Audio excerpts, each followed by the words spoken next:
Welcome. As you can see, this is the 1 hour of a day they let me out of the jail to talk to you, the people. Welcome to another 5-star edition of Props to Consider and Then Maybe Bet. I am your host. I am the paragon of virtue. I am still Lou Betcha, despite not being on Twitter. We got a banger coming up, UFC 299, O'Malley versus Vera. And I got two of my very sharp friends from my new home in Discord, from the Big Steve Discord. Got Pepe, Silvia. Got Big Steve. Pepe, I'll start with you since you're looking sharper. What's up, bro? Yo, I just wanted to get this out of the way real quick. Do those O'Malley shorts remind you of Bret Hart at all? I know you're a big wrestling guy. Oh, yeah. He's got some Bret Hart vibes. There's going to be a wrestling reference on this in this show as we go along for a certain fight. But you looking forward to this card? You got a lot of spots you like, or because we talked earlier, this is kind of a tricky card for props. Yeah. I did some digging. I feel like I've got some decent spots. Before the show, Lou said, you don't have to go too big of odds if there's nothing you really love. You don't have to force anything. You can do something like a minus 120 prop, but I'm not the kind of guy you go to for minus 120 a prop. So I dug a little deeper and I found some things that I think will hold some value, some exciting props to go after. Nice. And from the Big Brain Podcast, a.k.a. here's the one bet I made this week. Across the world for me, Big Steve. What's up, guy? PFL bets are going well, I take it? No, there's no PFL bets. Yeah, it's good to always wanted to do a podcast with a wanted criminal, so it's good. Well, I mean, I'm caught. So, I mean, I'm not wanted anymore. They got me. Oh, yeah. That's pretty disappointing then. I can't wait to be on a body cam video shortly. But really quick shout out to the chat. We had people in here last night. Free UFC bet picks. What's up, my man? Mushroom MMA is in the room saying hello to everybody. Justin Vegas, one of my fellow crazy people. Our guy from the Discord, Subhuman Gaucho. What's up? Eric the Red. My guy Melon, always bringing the locks, asking if it's shower bullet. We got Evan here. And we got AG saying this would be GOAT lineup if Rich was here. I did a show with him a couple weeks ago. And that's it. Let's move on. It's time for props. Lou, free props each. Lou, yes. Right before we start, I'm surprised I haven't seen you pop up on the Mug Shotties Twitter feed yet. I've been looking for that, so I'm sure they're getting around to processing your mugshot. Well, and also the new plan I'm enacting will go next week, so you'll definitely be seeing me posting on Mug Shorty stuff. But anyway, we're going to do 3 props each and then watch the show. There's 3 of us. We're going to do 3 props from the card, talk about the main event, finish with the Yam Bag special. Everybody's, including my favorite bet of the week.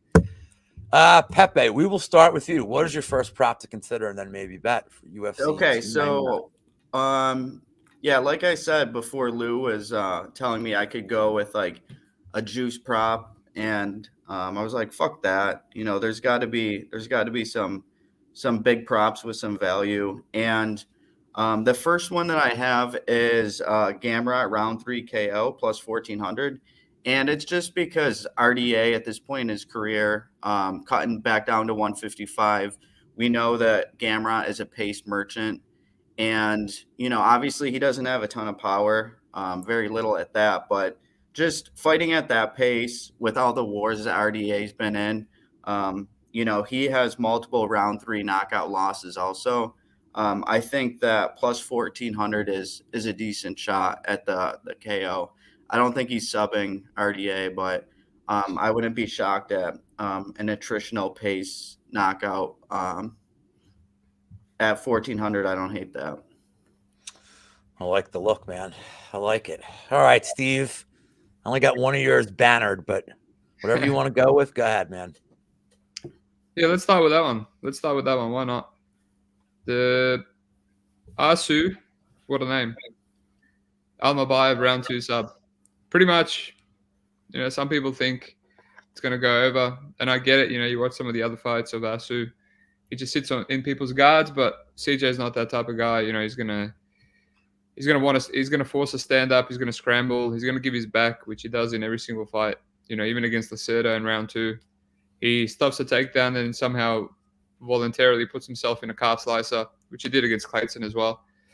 So yeah, it feels a bit square because it's kind of obvious on tape. But I mean, what am I gonna do? Sometimes it's just that simple. So the sub is horrendous. Just the sub in general is horrendous. It might still have value. I haven't sat down and worked out.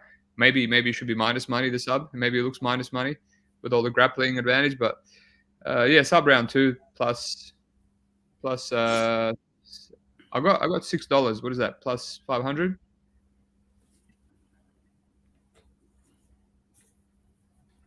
Looking on Yes. my book right now. I think it is. Yes, $6 is $6 is plus 500 in American. I got plus jargon. 575 on one of my books. That's not too bad Right. for that one. Let's take that. Yeah, it's a little bit of risk. I think he can come in round 1, but he was very aggressive with his subs against Oda. He went for a Peruvian necktie with like 30 seconds to go, but it's either that or play like plus 170 for just for sub, which is All right, so I got a little goofy this week. This is the first one. This first one's not goofy, but the next 2 are a little odd. So I'm going to start with Almeida round 1, round 2 sub plus 4090. This is on FanDuel.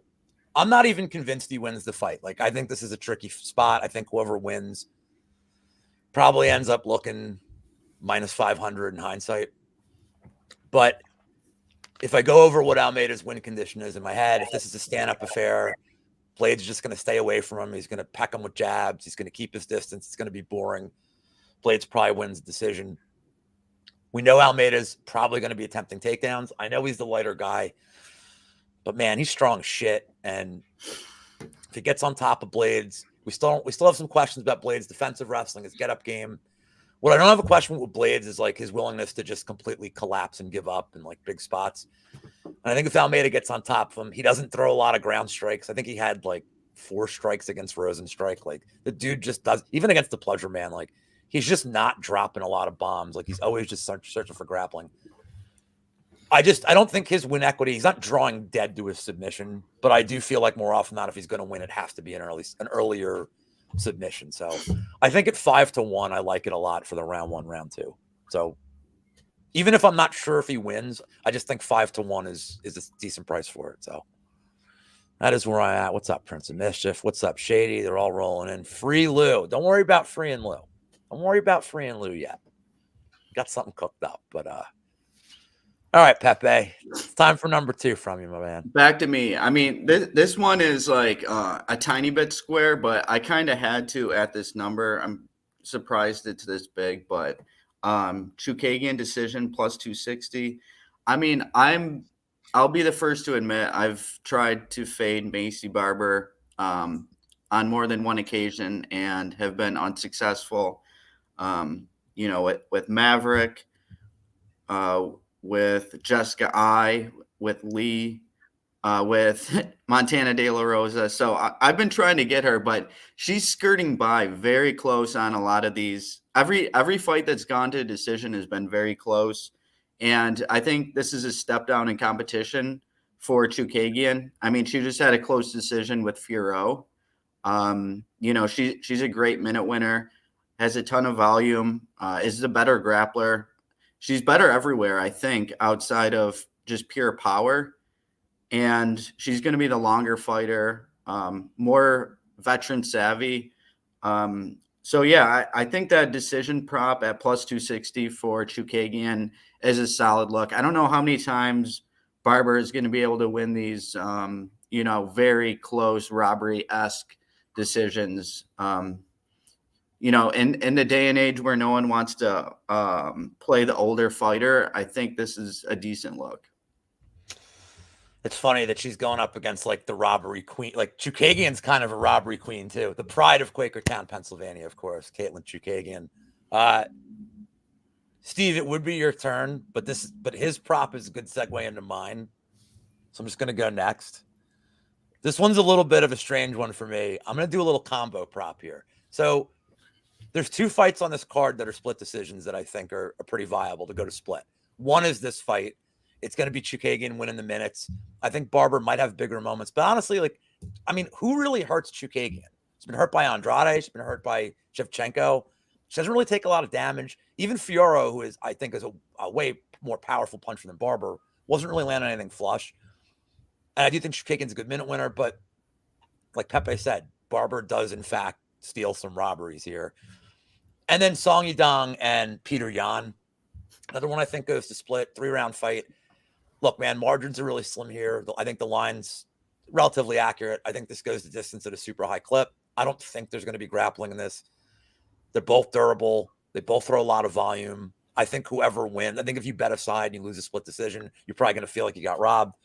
But both split decision prices on their own are kind of shitty, like 350, 275 range. So I'm going to parlay him and go for almost 15-1 on this one. And I think that, I mean, I don't know, man. I like both of these fights. I know the overs are juiced, but like, I don't even think they're juiced enough. I mean, the Chukagian fight, like, if that finishes, I'd be stunned. I mean, she hasn't finished anybody since like 84. And we'll see. Dong is really tough. So I think Yan might take over late, but I think it's going to be a really interesting close fight. So instead of giving one split, I'm going to give a parlay for this one. But, all right, Big Steve, what do you got for number 2? I'm going to have to type it up. All right. So I kind of like that Chukagian one. And obviously I can't give that decision there. So I was going to give the split. And then you took the split as well. So, but I've got a few props. It's just deciding which one I want to give to the public, you know? Okay. I don't mind that. I'll just sprinkle it out there. I don't mind that. I'll tell you, I've actually got that prop on my book. I'll tell you right now. It's Blue Bet in Australia. Very well known book. Blue Bet. No. Everyone's heard about it. Let me just find it. I just had it. It was $10, so plus 900 for Chukagian split. I don't know if that's any different for you guys. It's 800 on DraftKings for her to win. Same thing. So nothing special. But all right. But the prop that I'm going to go with, right, is it's another square one. But what can I do? I'm going to go with Marina Moreau sub plus 333. I was actually surprised by that number, honestly. Taping both of them, and then I saw the sub, and I saw the decision was favored. I know it seems a bit square because it happened the first time, and you know it's not gonna same thing's not gonna happen. But I mean, Joanne Woods never addressed that sub issue, the sub defense, right? You know, one of my favorite bets was the Grasso sub, $13, and yeah, she just. I mean, if you're getting armbarred from guard by Jennifer Meyer, it just means you haven't addressed. And she was looking for ways out even before she was retiring. And now she's retiring, you're telling me she's not going to look for a way out. The only issue is Moreau's wrestling sucks. Absolutely sucks. So I might have a lot of cage push time, but yeah, I didn't want to go round 1, round 2, you know, round 2, round 3, because I didn't even notice this, but all of Wood's subs are in round 1. So, and I do think that Moreau's comes on late, unless she pulls guard again. So who knows?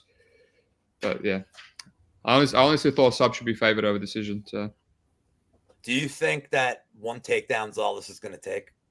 I mean, do you think Wood's going to be? I don't know if Wood's going to be wanting to fight off submissions for like a ton of time in this fight. Like, I think it might be one and done. I don't want to say that because she had a deep rear naked choke on Agapova in round 1, and she just lost it. But I feel like,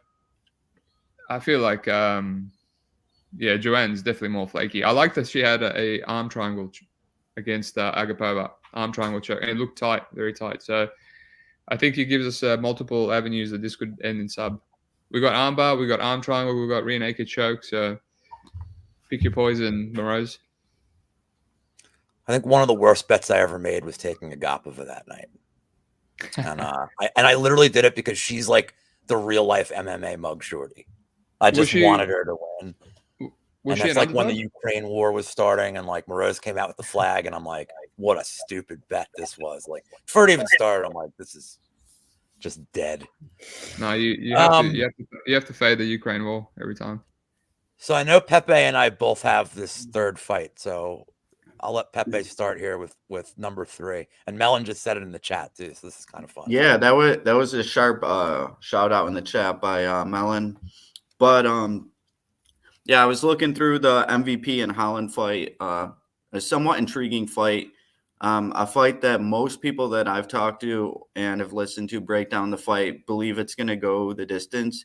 And I do think, like, obviously it has a fair shot of going the distance, but I also do think Holland has decent finishing upside here, depending on how intelligent he fights, how aggressive he fights. And with MVP, his style is based on speed, but the guy's not young anymore. He's 36 years old, coming off a bare knuckle fight. He has been finished before by Lima, who's not even that hard of a hitter. And I think if Holland gets aggressive, he can find a finish. And the prop I like the most for this is Holland round 3 KO plus 1,800 on DraftKings. A lot of times it takes Holland a little bit to work into the fight, get the rhythm of the fight. But he's shown that he can hold his power late into fights. I know MVP didn't get finished in the second Lima fight, but that was a robbery. Lima should have won that, and he dropped him in round 3 as well. So yeah, Holland has multiple round 3 knockouts on his record. I could see him getting another one here. I think plus 1,800 is a really good look. All right. So I have a prop for this fight, and I'm going to be honest. So I don't have a price yet, and it's dumb. It's dumb, especially even for me, it's dumb. But this is a prop that if I don't bet it and it hits, I'm going to hate myself. I'm going to bet Kevin Holland by Darce choke. Bet MGM is the only one that puts out the exact kind of submissions. Look, I don't think there's grappling in this fight. But Kevin Holland is like a professional wrestler. And what do professional wrestlers want to do? They want to hit their finishing maneuver. This is his finisher. This is how he wants to win, because to him, it's like hilarious meme way to win a fight. I don't think MVP is shooting. I don't really know how the fight ends up in this position for him to get it. But his sub on MGM, on a lot of books, it's 800. MGM is like awful. It's plus 550 for his sub on MGM. So I don't know what they're going to price his Darce at. I'd say 20 to 1 at worst. Like, look, I'm rich like you guys. I'll bet 10, 20 bucks. I make that in a week. It's nothing to me. So I'll bet 10, 20 bucks on that and call it a day. I feel like is this ever going to hit? No, but if you're going to give me 20 to 1 or better, and this is going to be a card where maybe I go like 1-6 on my bets, but this is the one that hits. And you're like, great. Okay. Not a horrible day. So please don't tail this one. I just think it's kind of a strange way to look at it. But Steve, what do you got for your third prop? Unless I stole that one from you too. Did I steal the Darce from Holland from you? You actually did, but doesn't matter. I've got a backup. I have a backup. Okay. So I really want to give this one, but it doesn't have odds, which is annoying because I've been waiting to play this play for about 6 months, 6.5 months. So it's the fight to end within 60 seconds, which beautiful odds every single time. I think the last time I was this close to playing it was McKenny versus that short notice guy, the last guy whose name I don't even know. He pulled out of a fight recently. Starts with M, Malot or something, Malat or whatever the hell his name is. And I really want to play this for Rebellis displaying against Josh Parisian. It's got to be at least plus 200, 250 or something, which is a great way to play this juice line and his win condition. Just basically Josh Parisian just doesn't have any other way of fighting other than walking into space. Even if he's scared, he's just going to get bombed. But there's no odds for that, so that's a shame. But that you can put that down somewhere. I'm playing that for sure.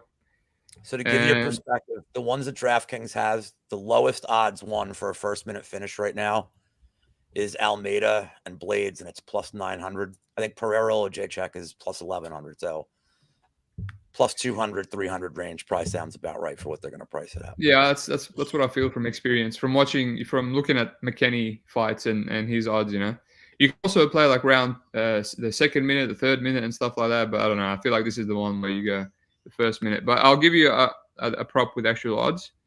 I'm going to go for Kyler Phillips by split decision, which is plus 450 for me on Bluebet again. One of the only Australian bookies that actually have odds, and that's the only book that has split decision odds in Australia. So jump on it.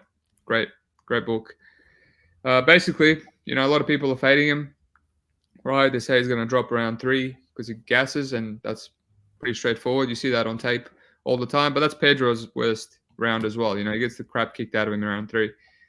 Becomes more of a punching bag. I just feel like it's going to be, you know, a competitive fight. No one's going to finish anyone.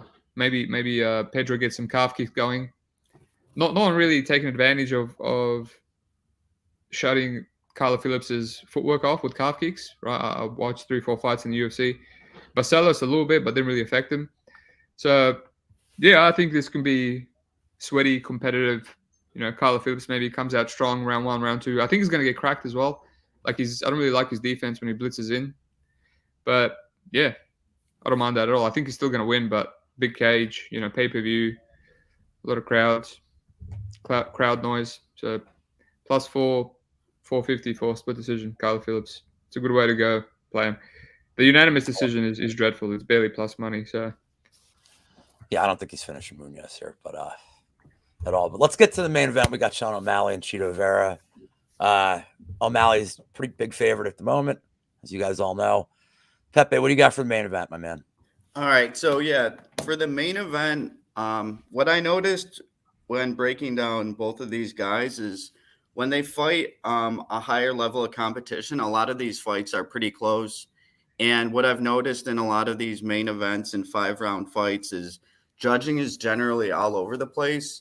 We've seen a ton of split decisions in these 5-round fights. You know, some judges are seeing it completely different than other ones. And so I do kind of like this fight to go late, but instead of picking someone to win by decision, I like fight ends by split plus 350. Maybe you sprinkle Chito by split too, if that's a huge number, but I do anticipate this fight to go the distance. I think Chito is a little more live than other people are making him out to be. I don't think Sean is going to finish him. I'd be pretty surprised if that happened. So in that event, I would be happy with the plus 350. And then I don't get pissed if O'Malley gets a close decision when all the value is on Chito. O'Malley's plus 550 split. Vera is plus 1,600 by split decision. So not too bad, not too shabby for the Marlon Vera side. Big Steve, what do you got for main event, my man? Alrighty, so I don't mind that from Pepe. That's probably a good bet. Might have to steal it. But for this show, where the props are not really, you know, important, and you don't really have to bet them, I will go with. You have to consider them. I'm considering it. It. Not strongly, but I'm considering it. I will go with $25 reduce on round 4. Marlon Vera, $26 on Bet365. And $25 reduce, which is the Australian currency for dollars, on round 5 at $34. I don't even know what that's in American, but maybe plus. I'm not even gonna try, but it's $34. That's all right. I'm looking right now. So that's crazy. Crazy numbers. All right, $25 gets you 825. Usually I'll put 50, but like Pepe, I lean that, you know, he couldn't finish a chinny font with like a billion chances. So it's one of those ones that's going to be very tilting. I'm not saying that O'Malley is chinny, but there's little snippets of tape here and there where you kind of get the feeling that he might be. You know, I mean, it was essentially put out cold by Vera with the ground and pound. So yeah, and I liked what I seen from Vera against Pedro Munoz. I'm seeing improvement. That round 3, man, he beat the crap out of him. But it's going to be hard to do that on O'Malley, who's constantly moving. You know, just to plant the footwork and you know, land straight punches and jabs. You know, he's going to have to do a bit more pressure. But yeah, I mean, those numbers are crazy, man. 34 and 28 on round props for someone like Marlon Vera, who's probably going to hit. You know, the finish is probably going to come around 4 or 5. As I say that, you know, he just repeats what he did in the first match and does it in round 1. But yeah, happy to throw a $50 reduce on that. Round 4, round 5. I thought the currency of Australia was knifey spoonies, but I guess I was wrong there. No, that's our. So I'm gonna go insanely square after giving you some big ass shit before. This is the squarest play I can make. I'm playing O'Malley decision or plus 125. Look, Vera starts slow. I don't see anything being different here. I think O'Malley's probably just going to win the minutes. I think he's going to land a lot of jabs. I think he's going to try to avoid kicks. I think he probably banks the first 2 rounds. And then that's when the fight gets interesting is how does O'Malley respond late? We haven't seen him go 5 rounds. Is Vera going to work on his legs? Is he going to have an issue there? Is it going to be in his head? There's a lot of factors this fight goes on that are going to happen. My feeling is that O'Malley can bank the first 2 rounds, and I think at a pretty high clip, at a higher clip. I get that he got KO'd in the first fight, in the first round. But I think in general, I think he can just throw more volume, do more damage, win the first 2 rounds. Vera doing Vera things until Vera kind of works his way into the fight. If O'Malley has 3 rounds banked, I can see him trying to play safe, using his jab and just staying as far away from those kicks as possible. Maybe winning a greasy split like Pepe called. But I kind of, and I don't want to do this narrative stuff, but like, I mean, I feel like the biggest money match they have left after this would be O'Malley and Merab. And Merab would be like minus 1,800 or whatever bullshit they're going to give us there. But I sort of feel like O'Malley, more often than not, is going to get the nod in a decision. Unless Vera just is absolutely blowing him out in rounds and busting him open and maybe getting a takedown and some ground and pound. But I kind of think this fight goes distance at a decently high clip. I think O'Malley probably banks the first 3, and then it gets super dicey as we go on. So totally square play. But what are you going to do? What are you going to do if this is the lowest odds play I had for the show? But anyway, that brings us to my favorite part of the show. And since you've both been on the show before, you know what to expect here. It's the Yamag special. If you're watching for the first time, number 1, shame on you. Watch the show every week. It's great. I put a lot of work into it, especially the background. And number 2, we're talking about a point deduction. It does not have to be a shot to the sack. It's just funnier. But yeah, we're looking for a point deduction. We are long overdue for a point deduction. So Pepe, I'm going to start with you. What do you have for your Yamag special? I mean, going through this card and doing a Yambags, I had to go with my man Michel Pereira against Husan or Lord Olajaychuk. He's still going by Husan, right? I don't know. Big Steve kept calling him the Lord. I like yesterday. The Lord. I like Lord better too as a nickname. But these are both fun guys, high action fighters, and Pereira is just so unpredictable. Like, he's all over the place. He's kicking, he's spinning, he's jumping, he's doing cartwheels and doing somersaults and backflips on his grounded opponents. You never know how you're going to get a Yamag special in a Pereira fight. You just know it's probably going to happen. So I like Mikey versus Mikel Pereira for my Yamag special. I love it. And it does check the box of Southpaw versus Orthodox. So we are going to have those open stances, and those kicks are going to be there all day. I wrote down 3. That was one of them. Justin Vegas in the chat bringing up this. Let's see if Steve is back. It's always those cappers, man. Their internet. The more successful you are, the worse internet you have, man. But Big Steve, what do you have for the Yamag special on this card? I pretty much left on purpose so I couldn't hear Pepe's one, so I could steal it. So, no, I'm joking. I think you said Pereira Mikel, right? Yeah. I was close on that one. I think there's a lot of choices on this card, which could make it a shit show. A lot of tough choices, honestly. I'm scared if I go with this one, I'm going to still lose one. Go ahead. But I'm gonna say mine either way, so it doesn't matter. Yeah. Well, you're gonna say it's yours, but it will be mine. Okay. So I disagree. I have to go with Peter Yan. Okay. That's the low hanging fruit. The low hanging fruit.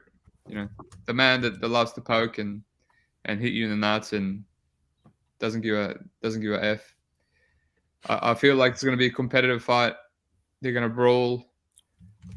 They're going to come at it. They're especially Peter Yan needs a win. So, correct me if I'm wrong. Didn't Song didn't Gutierrez pretend like Song fouled him like 17 times in the fight? Yep, and early too. That was his Yeah. strategy. Set the tone early. Yeah, that's obviously not going to happen with Jan because he's not a pansy boy. But yeah, I like that. Can't go wrong with that one. All right. Well, you didn't steal mine. Yeah, I had a couple that I looked at, but honestly, for me, like, you're just not beating this for me. It's got to be Kudiyaba versus Lins. It's not up there yet. It'll be, if it's 20-1, we're getting a gift. This should be 2-1. Look, it's lefty versus righty. It's gas bag versus, I don't know what Lins is at this point, to be honest. It's also Kudiyaba, who like is just such an emotional wreck, does stupid shit all the time. Like, something you just don't need to overthink this one. Like, Kudiyaba looks like a dude. Out of anybody on this card, he looks like a dude that loves kicking people in the testicles more than anybody. And that's all I really need here is Kudiyaba Lins. The only thing I worry about is, I mean, Kudiyaba's win condition is probably first 3 minutes. Maybe not get time for it. But I think if this thing gets extended, it just becomes so. I mean, you guys know this is like such a meme, dumb fight. Like, what does this fight look like in the second round? Is Kudiyaba done? Maybe. Is Lins gonna like attack him? Probably not, because I still have PTSD from him not knocking out Prachnio round 2. So, like, who knows what we even get in this fight? So, shout out to my guys, Patty Mack, who's not going to the bar later because he's the worst. My guy Easy, what is up, my man? Yeah, Well, I was gonna look at Lynn sub 2 for a potential prop, but props aren't out on this fight yet. So yeah, we're still waiting. You are the round 2 sub. You know, I'm disappointed that Big Steve came with a round 2 sub, but I didn't come with a round 2 sub. Well, I have Almeida round 1, round 2. So I guess I sort of did, but Steve won that one. So it's Pepe. We honor you with round 2 submissions, my man. So did Doumbé just break his leg or something? I don't know. Yeah, we got somebody in chat saying, you know, that he's poop. What did Oh, happen? he's so stupid, dude. This has to be a fix. That's got to be a fix. The Lin sub was plus 850 last time, so I don't know what you'll get for round 2. Probably 16, 18-1. If I had to guess, something around that range. Seems all right. I think Eon's definitely willing to stick his head out going for a horrible takedown if he's gassed. So I feel like that's pretty live. But well, guys, we made it. A whopping 33 minutes. Perfect timing. Just enough time to gaze at Pepe's wonderful shirt. I want to thank the both of you for coming on the show. what Pepe, the fuck? Sorry, I'm still ready to looking at promote, this my man? PFL main event. What the fuck just happened? Dude, I had Doumbé and Doumbé decision, and fucking he's about to cruise his way to a decision. I mean, a close one, and then all of a sudden I see they're looking at his foot. He kept pointing it out to Mark Goddard, saying his foot hurts, and then they just stopped the fight. That has to be a fix, dude. I think he just realized I was paid to lose this fight. Oh shit, I'm up. I'm about to be up 2-1. I better make up some way to lose this. And then either that or he's the stupidest fighter in the world. Yo, I was on the wrong end of 2 rigged outcomes today on PFL. It's fucking ridiculous. Well, the more you bet, the more fights you bet on PFL, the more chances we have of being on more rigs, right? Because it's about 70% of rigged outcomes on PFL. Yeah, I know. Do you think that black guy was a rigged? I don't think that was rigged. No, that was fucking ridiculous. I taped that last night, and he fought like that in every single fight. He just comes out there. He fights with his hands low, but that was way more exaggerated. And he brought his hand up like to his midsection, and then just drops it again. Yep. What do you say, Lou? I think I bet Clay Colliard to beat Burgos, and I think that's it. Oh, look who's in the chat. Shout out Dan Levy. What's up, dude? That's a sweet mustache and beard in that picture. Yeah, I didn't have it on, so I was trying to be a professional, but we made it, guys. At the end, Pepe, you have anything you want to say, promote, any of that stuff? This show is basically now just an advertisement for the big. Nah, just you guys know where to follow me on Twitter. I'm still fucking in shambles over this PFL outcome. Fucking, I had a bunch of money on Doumbé and Doumbé decision. Ugh. I was trying to live bet while on the show, and yeah, I got saved. I got saved by my internet connection. What am I gonna say, man? Not really. It was good to be on your show again. I wish I had some better props, but what can I say? I will say though, if you want winning props, probably just tell me. But if you want exciting big props, then yeah, I couldn't give any. And that when that comes out, the Rebellious one, hit that under 1 minute. But yeah, I got nothing to plug. I'm sure most people are following me on Twitter, and yeah. Shout out to the Big Steve Discord. It's pretty funny. A lot of good information. A lot of sharp guys in there, and they let me in as well. And if you like soccer, there's like 3 of us talking about soccer constantly, and we win here and there. I'll be back later tonight, midnight. Happy hour betting and DFS breakdown show with my guy Monk, and a special guest also from the Big Steve Discord. The Dogfather will be joining us tonight. Hopefully he's learned how to turn his cam so that he's not facing away from us, because it's going to be really awkward and weird. But thanks, guys, for tuning in, and we'll see you soon. All right, later. Thanks, boss.